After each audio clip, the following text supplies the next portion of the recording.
Hello traders, welcome back to my video. இந்த வீடியோவில் என்னென்ன பார்க்க போகிறோம்னா, இன்றைக்கி என்னென்ன ட்ரேட் எடுத்தோம், நிஃப்டி அண்ட் பேங்க் நிஃப்டி எப்படி பெர்ஃபார்ம் பண்ணியிருக்கு அப்படிங்கிற பற்றி தான் பார்க்க போகிறோம். இன்றைக்கி நம்ம பார்த்தீங்கன்னா நமக்கு லாஸ் வந்திருக்கு, ஒரு 1600 கிட்ட லாஸ் வந்திருக்கு. இன்றைக்கி பார்த்தீங்கன்னா ஃபின் நிஃப்டி வந்து எக்ஸ்பைரி டேட்டு, இதுதான் ஃபைனல் எக்ஸ்பைரி, மந்தோட ஃபைனல் எக்ஸ்பைரி. ஸோ காலையிலே வந்து 9:20 வந்து ஸ்ட்ராடல் போட்டிருந்தான். 20க்கு கரெக்டான ப்ரைஸ் கிடைக்கல, ஒரு நிமிஷம் லேட்டாக தான் போட்டிருந்தான். ஒரு 2 லாட் எடுத்திருந்தான். 2 லாட்டுமே பார்த்தீங்கன்னா நமக்கு லாஸ் வந்துருச்சு. 2 சைடுமே வந்து ஸ்டாப் லாஸ் ஹிட் ஆகிடுச்சு. 2 சைடுமே 25% வந்து ஸ்டாப் லாஸ் போட்டிருந்தோம். ரெண்டுமே பார்த்தீங்கன்னா ஹிட் ஆகிடுச்சு. ஃபஸ்ட்டு வந்து ஒரு 10 நிமிஷத்தில் வந்து ஒரு லெக் பிஇ சைடு நமக்கு அடிச்சிருச்சு. இன்னொரு லெக்கு இன்னொரு 10 நிமிஷத்தில் வந்து சிஇ சைடு கால் லெக்குமே நமக்கு வந்து ஸ்டாப் லாஸ் வந்து அடிச்சிருச்சு. ஓவரால் நமக்கு 1600 லாஸ் ஆகிருக்கு. ப்ரோக்கரேஜ் பார்த்தீங்கன்னா 110 கிட்ட வந்திருக்கு. ஆமாம், 108 வந்திருக்கு ப்ரோக்கரேஜ். நிஃப்டி எப்படி பெர்ஃபார்ம் பண்ணியிருக்கு அப்படிங்கிறத பார்க்கலாம்.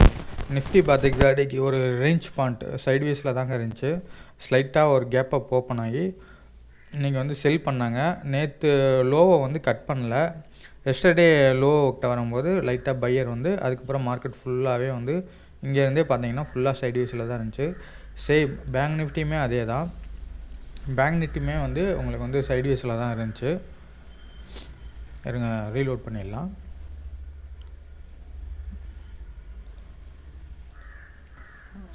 பேங்க் நிஃப்டியுமே பார்த்தீங்கன்னா சேம் நிஃப்டி மாதிரியே தான். காலையில் ஒரு 1 ஹவர் மட்டும் கீழே இறங்குச்சுங்க.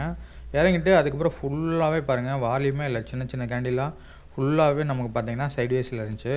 நமக்கு இன்றைக்கி எங்கனுக்குள்ளே, அதாவது பேங்க் நிஃப்டி எக்ஸாம்பிளாக எடுத்துக்கிட்டா, ஃபின் நிஃப்டி பார்த்தீங்கன்னா பேங்க் நிஃப்டி மட்டும் தான் மூவ் ஆகும். நம்ம இங்கனுக்குள்ளே இந்த கேண்டில் கிட்ட ட்ரேட் எடுத்துருந்தோம். ஃபஸ்ட்டு பார்த்தீங்கன்னா நமக்கு இந்த கேண்டிலில் பார்த்தீங்கன்னா புட் சைடு போய் ஸ்டாப் லாஸ் அடிச்சிருச்சு. அடிச்சுட்டு திரும்ப இந்த க்ரீன் கலர் கேண்டிலில் பார்த்தீங்கன்னா நமக்கு கால் சைடுமே ஸ்டாப் லாஸ் அடிச்சிருச்சு. அடிச்சுட்டு மார்க்கெட் அதுக்கப்புறம் ஃபுல்லாக சைட்வேஸில் தான் முடிஞ்சு. இன்றைக்கி ஒரு வேளை நம்ம வந்து ஸ்டாப் லாஸ் போடல அப்படின்னா நமக்கு ஒரு 5000 கிட்ட ப்ராஃபிட் வந்திருக்கும். ஏன்னா நம்ம ஓவரால் ப்ரீமியம் வந்து 140 கிட்ட செல் பண்ணியிருந்தோம். 140 இன்ட்டு ஒரு 50 குவான்டிட்டி நம்ம 2 லாட் செல் பண்ணியிருந்தோம். 7000 கிட்ட. 7000 அந்த 50 போச்சுன்னா அங்கிட்ட ஒரு 90 வரும். 90 இன்ட்டு 50 போட்டோம்னா 4500 ப்ராஃபிட் வந்துருக்கும். ஒருவேளை நம்ம ஸ்டாப் லாஸ் 2 சைடுமே போடலை அப்படிங்கிற பட்சத்தில் நமக்கு வந்து 2000 ப்ராஃபிட் வந்திருக்கும். நம்ம டெய்லியுமே பார்க்குறோம் 2 சைடும் ஸ்டாப் லாஸ் போடாமலாம் நமக்கு வந்து ப்ராஃபிட் வருது. 4000, 5000, 3000 அந்த மாதிரி. பட் என்னென்னா ஸ்டாப் லாஸ் போடாமல் பண்ணுறதுனால பெரிய டிஸ்அட்வான்டேஜ் என்னென்னா, சடனாக ஸ்பைக் ஆகும்போது நமக்கு பார்த்திங்கன்னா ஹெவி லாஸ் ஆகிடும். 10,000, 20,000 அப்படின்னு சொல்லிட்டு சடனாக சில நேரம் பார்த்திங்கன்னா ப்ரீமியம் வந்து ஒரு 10 ரூபாயிலேருந்து திடீர்னு 100 ரூபாய்க்கு போகும். 100 ரூபாயிலேருந்து 300, 400 போயிடும். அப்படிங்கும்போது நம்ம நல்லா ஸ்டாப் லாஸ் வந்து ஒரே கேண்டிலில் போகும்போது நம்ம நல்லா ஸ்டாப் லாஸ் வந்து புக் பண்ண முடியாதுங்க. ஆல்ரெடி ஹெவி லாஸ் ஆகிரும். ஸோ அதனால தான் நம்ம வந்து ஸ்டாப் லாஸ் போட் பண்ணிக்கிட்டு இருக்கோம்.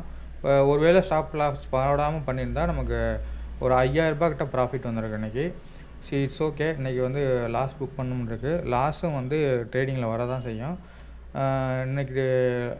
இன்றைக்கியோட பார்த்தீங்கன்னா ஃபின் நிஃப்டியோட மந்த்லி எக்ஸ்பைரி வந்து முடியுது.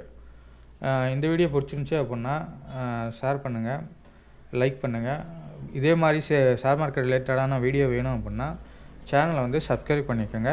தேங்க்யூ.